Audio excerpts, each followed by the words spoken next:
Hello friends. तो आज हम देखेंगे एक वुल्फ डॉग की कहानी जिसका बचपन बहुत मुश्किलों से भरा था और लाइफ उसे एक ऐसे एडवेंचर पर ले जाती है जहां वो 3 अलग अलग मालिकों का सामना करता है। तो ये कहानी अलास्का के जंगलों से शुरू होती है जहां हम एक छोटे से पपी व्हाइट फैंग को देखते हैं। फैंग असल में डॉग और वुल्फ के एक हाइब्रिड प्रजाति है और जंगल में अपनी मॉम किची के साथ रहता है। फैंग को एडवेंचर और एक्साइटमेंट बहुत पसंद है और इसी वजह से वो कई बार खुद को मुसीबत में डाल लेता है।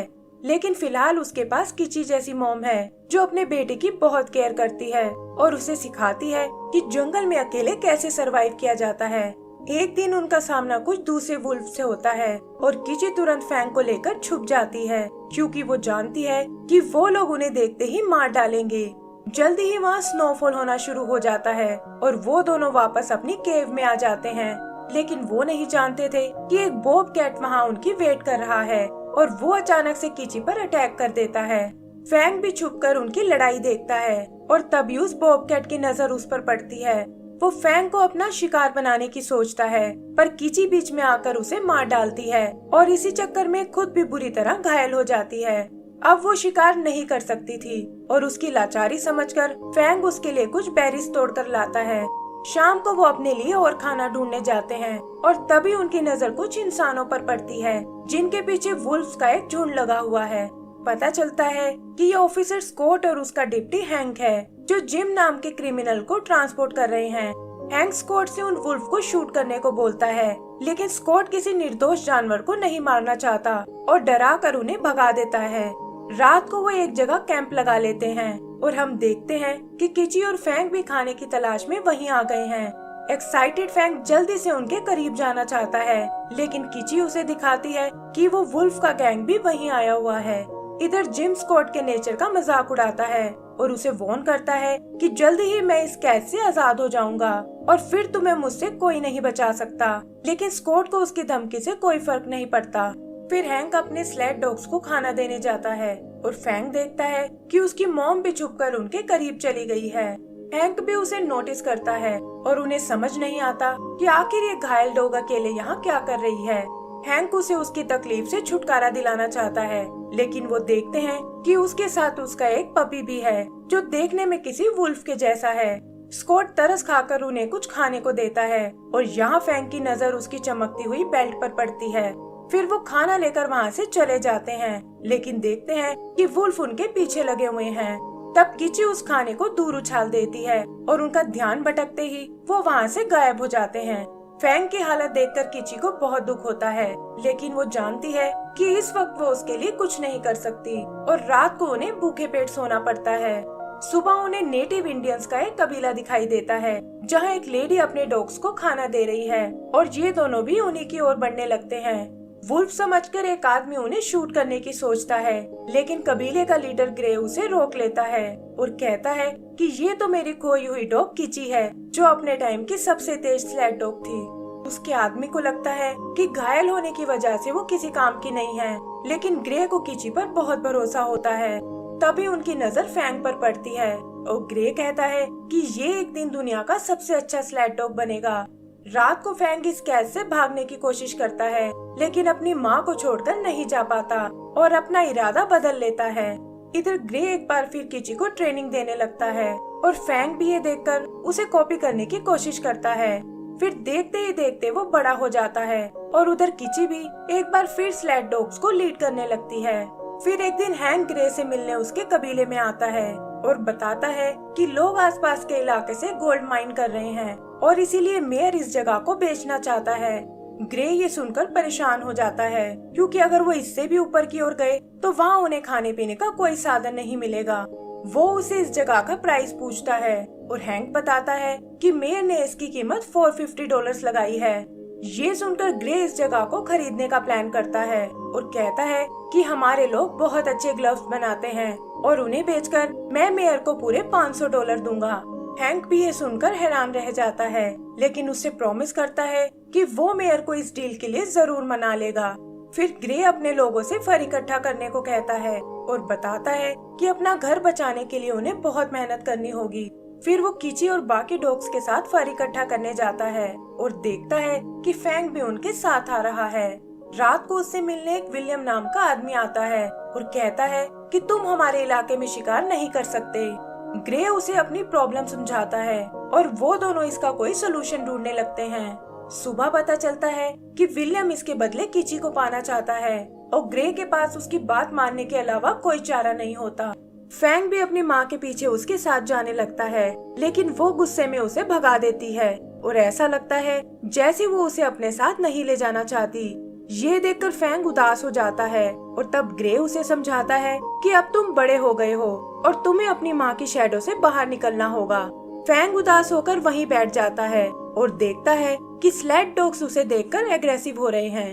तब ग्रे फैंग को बताता है कि ये डॉग्स तुम्हें बिल्कुल पसंद नहीं करते और अगर कीची की तरह तुम एक लीड डॉग बनना चाहते हो तो तुम्हें इन डॉग्स की रिस्पेक्ट हासिल करनी होगी, क्योंकि ये सिर्फ डर की भाषा समझते हैं। फिर वो उसे अकेला बांधकर वहाँ से चला जाता है और फैंग देखता है कि वो स्लैग डॉग उस पर अटैक करने आ रहे हैं।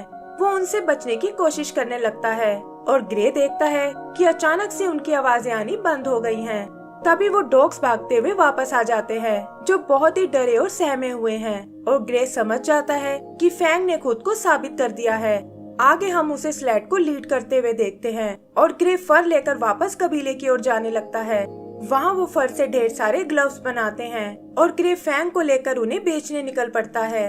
एक लंबा रास्ता तय करके वो फाइनली सिटी तक पहुँच जाते हैं और ग्रे देखता है कि गोल्ड की वजह से वो नेचर को बर्बाद कर रहे हैं। वो जल्दी से ग्लव बेचकर वहाँ से निकलना चाहता है, लेकिन इसके लिए उसे बहुत मेहनत करनी होगी। डेक पर एक आदमी से उसकी बहस हो जाती है, जो कबीले वालों को बिल्कुल पसंद नहीं करता, और ग्रे भी चुपचाप वहाँ से जाने लगता है। तभी भीड़ से एक स्मिथ नाम का आदमी बाहर आता है, जिसे डॉग फाइट्स में बहुत इंटरेस्ट है, और वो उस अकड़ू आदमी से ग्रे को सबक सिखाने को कहता है। ये सुनकर वो आदमी अपने डॉग को ग्रे पर अटैक करने को बोलता है, लेकिन एंड टाइम पर फैंग बीच में आ जाता है। ये देखकर स्मिथ की आंखें चमक उठती हैं और वो ग्रे से कहता है कि तुम्हारा डॉग एक बोन किलर है और तुम्हें उसे लड़ाई की ट्रेनिंग देनी चाहिए। ग्रे उसमें कोई इंटरेस्ट नहीं दिखाता, लेकिन स्मिथ भी उसका पीछा नहीं छोड़ता और उसे ऑफर देता है कि मैं तुम्हारे इस डॉग को खरीदना चाहता हूँ। ग्रे इसके लिए मना कर देता है और उसे बताता है कि हम लोग यहाँ बस ग्लव बेचने आए हैं, ताकि $500 देकर अपनी जमीन बचा सके। तब स्मिथ उसे बताता है कि यहाँ के लोगों के पास पहले ही बहुत से ग्लव्स हैं और तुम्हें यहाँ सिवाय निराशा के कुछ नहीं मिलेगा। वो उसे फैंग के बदले $500 का ऑफर देता है, लेकिन ग्रे उसे धकेलकर वहाँ से निकल जाता है। स्मिथ इस बात से चिढ़ जाता है और कहता है कि मैं इतनी जल्दी हार नहीं मानूंगा। ग्रे एक होटल में रात होने का वेट करता है, क्योंकि वो जानता है कि ठंड में उसके ग्लव्स ज्यादा अच्छे से बिकेंगे। फिर देर रात वो दोनों मार्केट में जाते हैं, जहाँ लोगों को उनका प्रोडक्ट बहुत पसंद आता है और ग्रे के पास काफी पैसे जमा हो जाते हैं। स्मिथ भी अपने साथी कर्टिस के साथ उसे नोटिस करता है और कहता है कि अब मैं इसे अच्छा सबक सिखाऊंगा। वो बहाने से ग्रे के पास एक ग्लव खरीदने जाता है और देखता है कि उसने सारे पैसे एक पर्स में रखे हुए हैं। फिर वो कर्टिस को इशारा करता है और वो धोखे से ग्रे के पर्स को चुरा लेता है। उधर पर्स ना मिलने से ग्रे परेशान हो जाता है, लेकिन उसके लाख ढूंढने पर भी वो कहीं नहीं मिलता और वो उदास होकर रोड के साइड में बैठ जाता है। वहाँ स्मिथ एक बार फिर उससे मिलने आता है और कहता है कि अभी भी तुम अपनी जमीन को बचा सकते हो, और ना चाहते हुए भी ग्रे फैंग को बेच देता है। स्मिथ और कर्टिस उसे अपने साथ ले जाते हैं, जहाँ कर्टिस एक स्टिक से उसे बहुत मारता है और कहता है कि अब से ये स्टिक को देखकर तुम्हारी हर बात मानेगा। आगे हम स्मिथ को उसे डॉग फाइट में ले जाते हुए देखते हैं, जहाँ कोई दूसरा डॉग उसके आगे नहीं टिक पाता और जल्दी ही फैंग वहाँ का फेवरेट बन जाता है। स्मिथ उसकी मदद से बहुत पैसा कमाता है और लोग फैंग को टेरर ऑफ यूकोन बुलाने लगते हैं। आज भी वो एक ऐसी ही फाइट करने आया है, जहाँ फैंग का मुकाबला 2 डॉग से होने वाला है, लेकिन फैंग आज लड़ने के मूड में बिल्कुल नहीं था और वो डॉग्स अटैक करके उसे घायल कर देते हैं। यही हम ऑफिसर स्कॉट को आते हुए देखते हैं, जिसे इन गैर कानूनी फाइट्स की टिप मिली है, और उसे देखकर सभी लोग वहाँ से भागने लगते हैं। वो स्मिथ को वहीं रुकने को कहता है और बताता है कि तुम लोग एकदम जंगली हो गए हो और आज मैं तुम्हें नहीं छोड़ूंगा। फिर वो व्हाइट फैंग को चेक करने लगता है और तभी अचानक स्मिथ पीछे से आकर उसे बेहोश कर देता है। वो अपने साथ फैंग को भी ले जाना चाहता है, लेकिन देखता है कि स्कॉट ने उसे कसकर पकड़ा हुआ है, और तभी दूसरे ऑफिसर्स की आवाज सुनकर उसे भागना पड़ता है। अगली सुबह फैंग फिर से खुद को एक कैबिन में पाता है, लेकिन देखता है कि ये उसके पहले वाले पिंजरे से बहुत अलग है।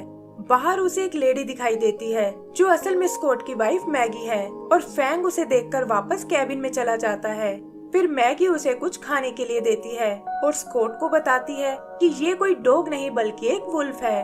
स्कॉट उसे उससे दूर रहने को कहता है, लेकिन मैगी को लगता है कि उस बेचारे को हमारी मदद की जरूरत है।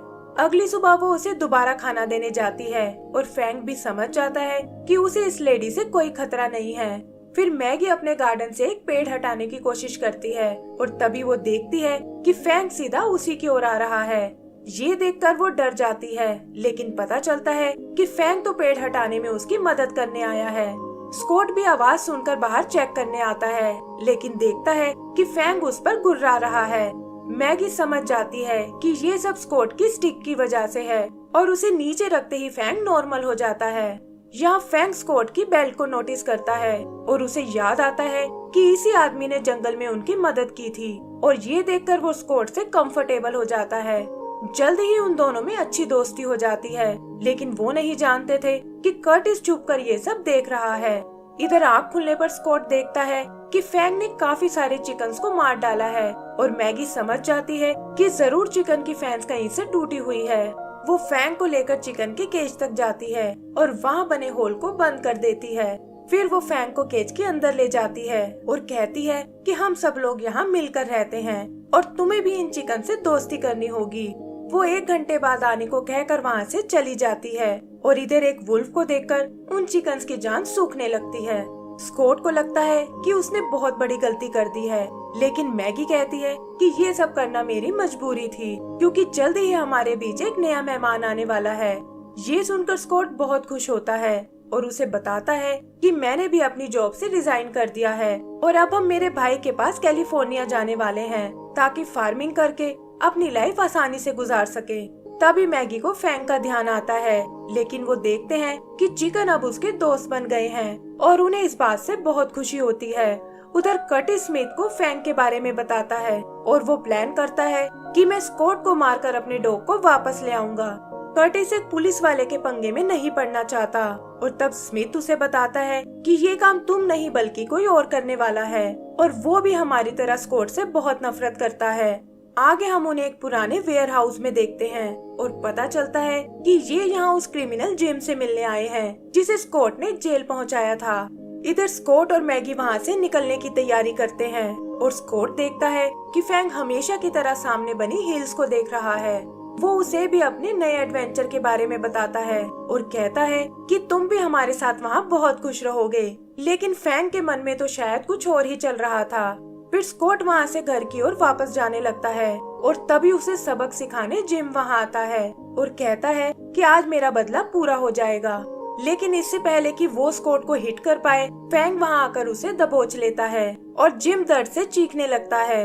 वो स्कॉट से इसे रोकने की भीख मांगता है और स्कॉट उसे एक जोरदार पंच देता है। फिर वो लोग जल्दी से वापस घर आते हैं और पता चलता है कि स्मिथ वहाँ उनका वेट कर रहा है। स्कॉट उसे सबक सिखाने की सोचता है, लेकिन देखता है कि कर्टिस ने मैगी को बंदी बनाया हुआ है और वो उसके बदले फैंग को उनके हवाले करने को कहते हैं। फैंग भी स्टिक के डर से उनकी कोई मदद नहीं कर पाता और स्मिथ स्कॉट को मारने आगे बढ़ता है। तभी अचानक फैंग उसकी स्टिक को छीनकर उसे तोड़ डालता है और मैगी भी खुद को कर्टिस से आजाद करा लेती है। स्कॉट कर्टिस को रोकने में लग जाता है और उधर स्मिथ भागता हुआ फैंग के कैबिन में जा पहुंचता है। फैंग उसे मारने आगे बढ़ता है, लेकिन मैगी एंड टाइम पर आकर उसे रोक लेती है और फैंग वहाँ से बाहर चला जाता है। आगे हम देखते हैं कि बाकी ऑफिसर्स ने आकर उन्हें पकड़ लिया है और स्कॉट भी अपनी फैमिली के साथ वहाँ से निकल जाता है। मैगी नोटिस करती है कि फैंग का सारा ध्यान सामने वाली हिल्स में ही लगा हुआ है और वो समझ जाते हैं कि ये इस जगह को छोड़कर नहीं जाना चाहता। ये देखकर वो लोग उसे आजाद कर देते हैं और कहते हैं कि तुम अपनी पुरानी लाइफ में वापस जा सकते हो। फैंग भी आंखों ही आंखों में उनका शुक्रिया अदा करता है और भागते हुए वापस जंगल की ओर चला जाता है।